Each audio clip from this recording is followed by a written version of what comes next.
OK, ben bonjour la gang. On est rendu à la deuxième partie de ce cours numéro 6. Alors cette fois-là, on va voir les stimulants. Je vais prendre directement les notes de cours. Fait que vous pourrez suivre là, avec ce qui est déjà surligné un petit peu, mais rajouter de l'information pour pouvoir mieux comprendre cette partie de matière-là. Donc, je suis à la page 18 des notes de cours. On parle des stimulants dans cette section-là. Au niveau général, qu'est-ce qu'il y a de particulier? Bon, la cocaïne, c'est un produit qui s'élimine très rapidement, une demi-heure à 2 heures, 30 à 40 minutes lorsque c'est injecté, jusqu'à 2 heures lorsque c'est reniflé. C'est sûr, plus on va l'introduire rapidement dans le système, fumée ou injectée, plus elle va disparaître rapidement parce que le corps va se mettre davantage en branle pour l'éliminer. Fait que si on retourne dans le temps, là, ça fait longtemps que c'est consommé la cocaïne. C'est sûr, à la base, c'était pas en poudre comme maintenant, c'était vraiment de chiquer les feuilles de la coca.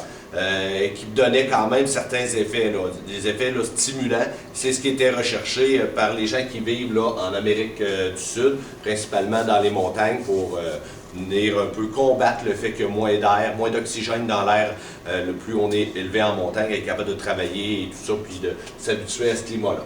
Donc, on extrait les feuilles de coca. Maintenant, on va utiliser des solvants, ça peut être de l'essence, d'autres produits comme ça, pour aller chercher au maximum le produit qui nous intéresse, qui est la cocaïne, qui est quelque chose, je le rappelle, là, qui est naturel dans la plante. Okay? On n'a pas besoin de la transformer, c'est une drogue naturelle, la cocaïne. Même si ça peut paraître bizarre de dire ça, il faut toujours se rappeler que naturel ne veut pas dire que c'est bon pour la santé.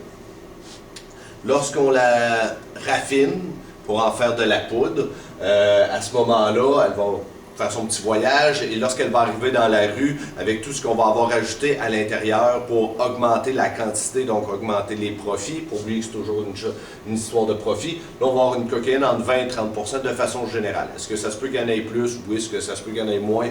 Oui aussi, là on peut en avoir de très mauvaise qualité. Au niveau de ce qu'on retrouve dans la rue, faut faire attention de ne pas croire tout le temps ce qu'on dit sur ce qui est rajouté là, Ajax ou n'importe quelle poudre détersive pour la lessive ou des choses comme ça. De façon générale, c'est des choses quand même correctes là, pour la santé, qui ne sont pas si nuisibles que ça. Dans un premier temps, les anesthésiques locaux, lidocaïne, procaïne, benzocaïne, xylocaïne, phénacétine, ça c'est des produits qui vont permettre de donner encore plus de pouvoir anesthésique. Donc, quand les gens s'en mettent sur les lèvres ou n'importe quelle autre muqueuse là, sur les gencives, à ce moment-là, ça anesthésie. Fait que pour plusieurs, ça, c'est signe qu'elle est de qualité. Mais en réalité, elle ne l'est pas. Sinon, à l'intérieur, maintenant, on va avoir de plus en plus d'amphétamines, de caféine qui vont être ajoutées. Donc, ça décuple le pouvoir stimulant de la cocaïne sans mettre de la cocaïne à l'état pur. À ce moment-là, ça coûte beaucoup moins cher. Des pilules d'amphétamine, on a 105 $. Si on égrène une, puis on la mélange avec un peu de cocaïne, on va avoir un produit qui va être très, très stimulant. Il va durer beaucoup plus longtemps que normalement, mais pour des consommateurs, ça va être juste une bonne chose. Sinon, on retrouve principalement du lactose, de la fécule de maïs, petite poudre blanche, c'est neutre, c'est à peu près inoffensif. Ce qu'on voit de plus en plus qui n'est pas inscrit là, c'est un produit de plus en plus, il faut s'entendre, c'est pas si répandu que ça, mais ça fait quand même plusieurs articles que je vois là-dessus, notamment au niveau là, de la GRC pour du lévimatose, si je ne me trompe pas dans le titre, là, ce qui est un vermifuge qu'on utilise pour les animaux. Et ça, celui-là pourrait causer des problèmes de santé aux gens qui en consomment régulièrement. Fait que ça, c'est quelque chose qu'on a eu, qui a amené quelques personnes à avoir là, des problèmes et devoir se rendre à l'hôpital. Mais sinon, de façon générale, là, tout ce qu'on entend dire, là, le verre, le plastique, la poudre de néon et ces choses-là, là, c'est des choses que peut-être que ça a déjà existé, mais vraiment là, quelques occasions comme ça. Donc, la cocaïne, la plus souvent, va se priser. Priser, c'est sniffer, c'est le vrai mot pour ça.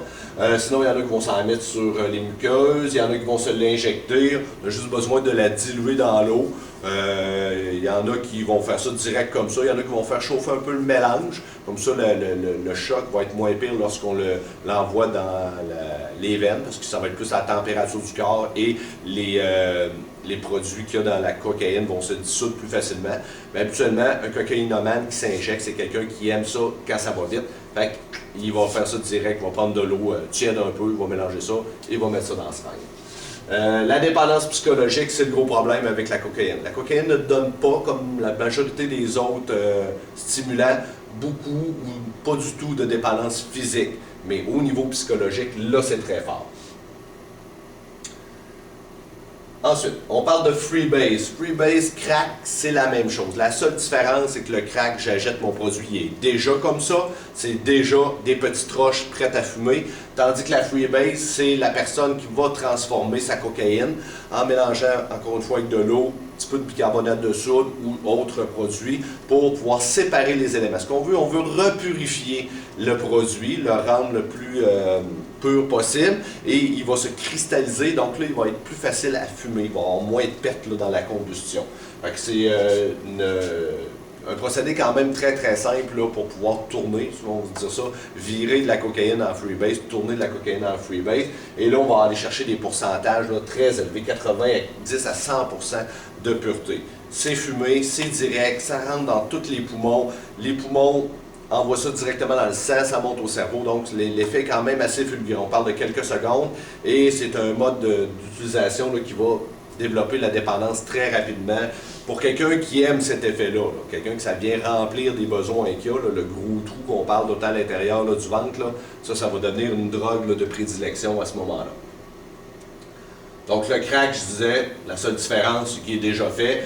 Là, des fois, la pureté va être moins élevée parce que c'est souvent le vendeur ou bon, le gros fournisseur qui va la mettre en crack. Fait que s'il la purifie moins, ben, il va en avoir plus à vendre. Donc c'est une question encore là de profit qui va faire la différence.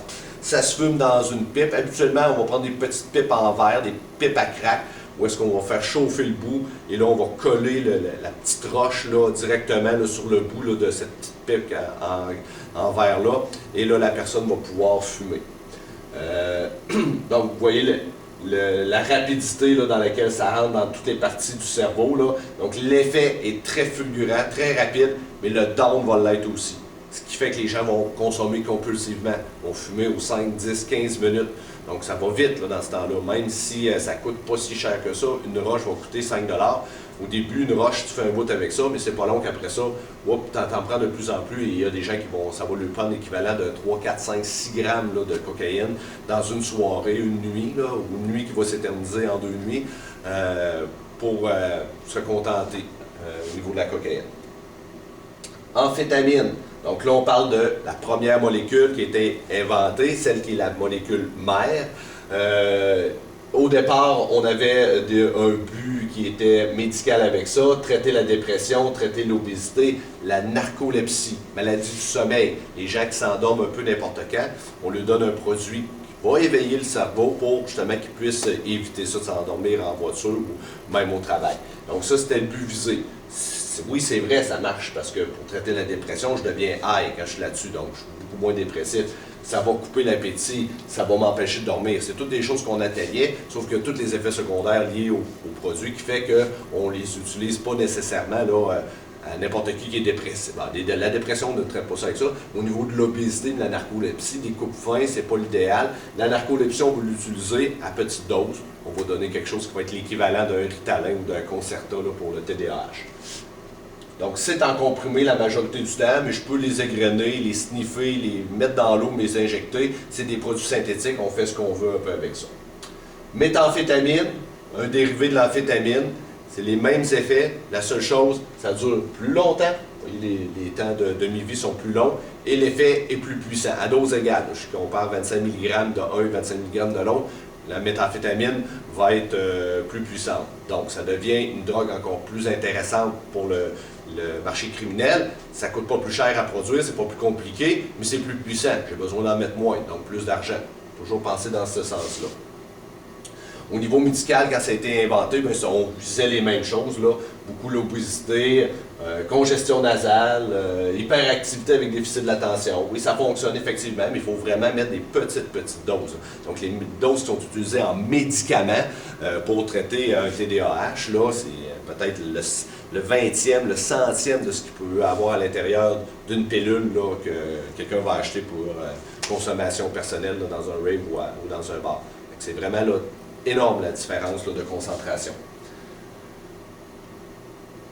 Bon, tout comme l'amphétamine, elle peut être prise sous différentes formes. C'est les effets plus stimulants, plus prolongés que les autres.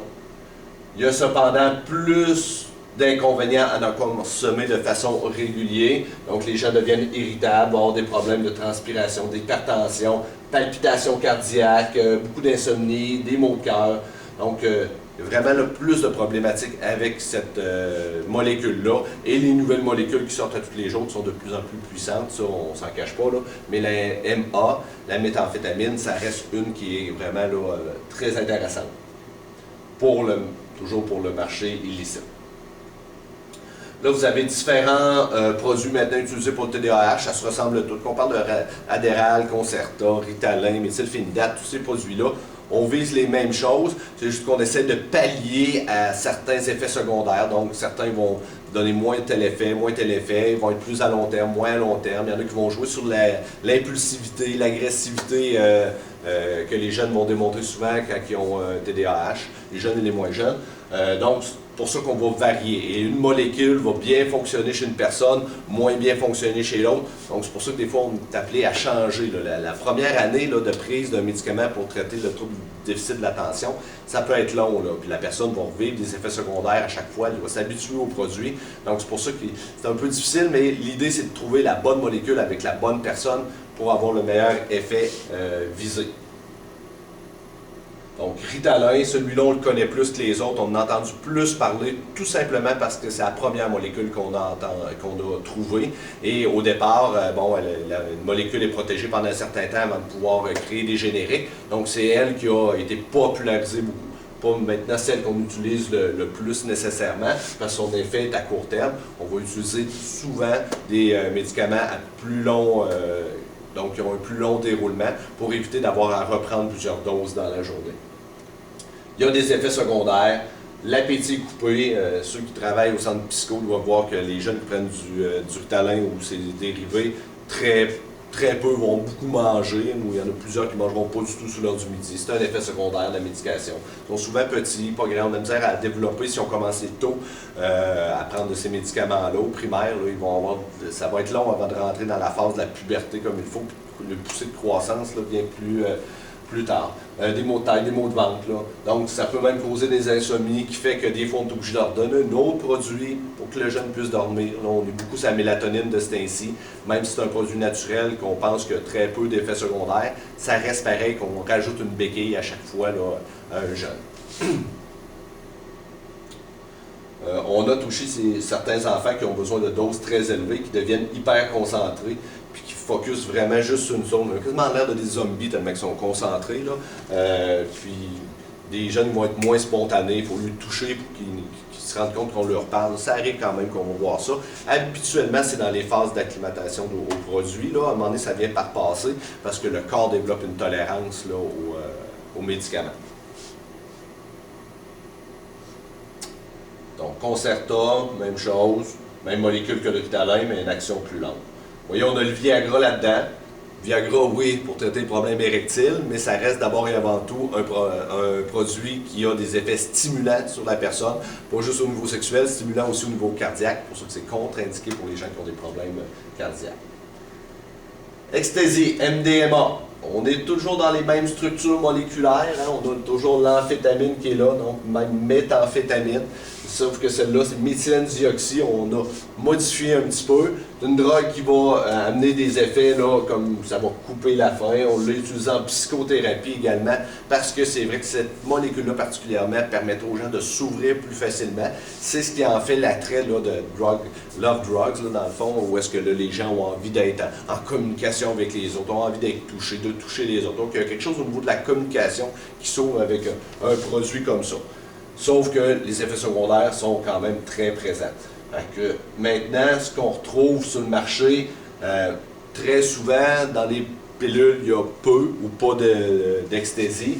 Donc, c'est des études là, en Hollande, puis j'en aurais pour le Québec et l'Amérique du Nord. Les chiffres sont à peu près les mêmes. On dit qu'il y a environ le tiers des comprimés seulement, de 30 à 40 % qui contiendraient réellement de l'ecstasy. Donc, vous voyez, c'est pas beaucoup hein, à ce moment-là d'ecstasy, mais de toute façon, l'ecstasy pris seul a tellement de pouvoir stimulant et peu de pouvoir hallucinogène, perturbateur, que c'est pour ça qu'elle est souvent mélangée pour avoir l'effet recherché par les gens. Donc ça, on vient d'en parler, c'est l'effet stimulant versus perturbateur. En surdose, l'ecstasy peut provoquer de l'hypertension, de la transpiration abondante, des